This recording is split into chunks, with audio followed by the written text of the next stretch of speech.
One of the primary reasons I use off-camera flash primarily when shooting is because of all the flexibility it gives you in creating beautiful images.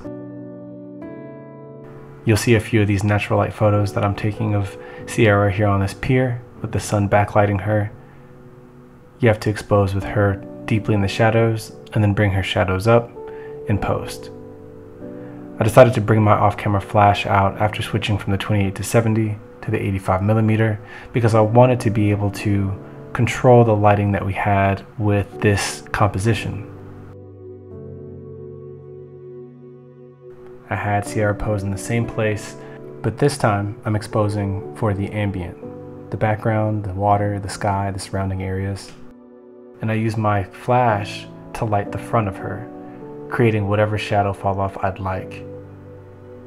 In my opinion, it makes your images so much more dynamic from a color and lighting perspective. One of the biggest drawbacks about DSLRs and mirrorless cameras is that, unlike our eyes, they can't expose for both, right? Our camera can't see the subject that's backlit and the background in good detail. You typically have to choose one or the other and then use software post-processing to get the look that you want. With off-camera flash, you have the freedom to shoot exactly how you like, to get exactly what composition you want, no matter the time of day, no matter where you are, no matter how much sunlight is available. You create exactly what it is that you're looking for in your image. In these last photos, I've got the sun just right behind her, and I've again exposed for the background in order to get more detail in these photos, get the water in the background. I don't want everything behind her to be blown out because it's so bright.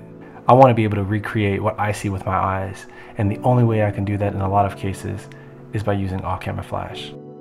If you would like to learn how to use off-camera flash and go from being a natural light photographer to an all-around photographer, then check out this playlist or this video where I'll teach you step by step how to get into off-camera flash and create beautiful images.